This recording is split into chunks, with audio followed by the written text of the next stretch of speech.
passe de 1 500 000 à 280 000 euros, c'est vraiment les fonds de tiroir. De 1,5 million, on va faire une demande, une convention pour 280 000.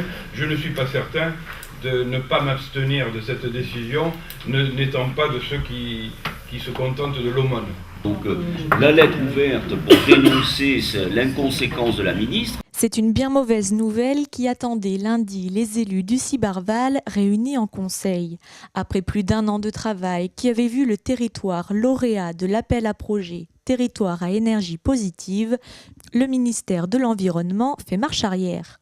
Alors que près d'1,5 million d'euros de subventions étaient attendus pour le financement de projets d'environnement durable, l'enveloppe a été réduite ces derniers jours à 280 000 euros.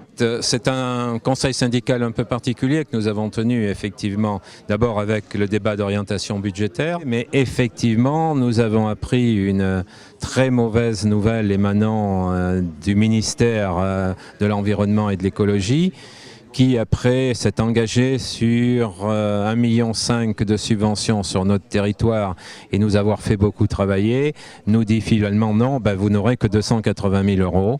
Tout ce qui concerne l'amélioration des économies d'énergie dans le bâtiment et dans l'éclairage public n'est plus pris en compte. C'est un peu se foutre de la tête des gens. Et puis on se demande aujourd'hui qui faut croire et est-ce qu'on peut croire les gens qui nous gouvernent. Je suis abasourdi par cette nouvelle et bien sûr c'est le territoire qui va en pâtir comme on a pu le juger, puisque pas mal d'actions qui ont été programmées soit par les communes soit par les intercommunalités ne pourront pas être financés sur les crédits qu'on nous avait ou sur les subventions qu'on nous avait annoncées.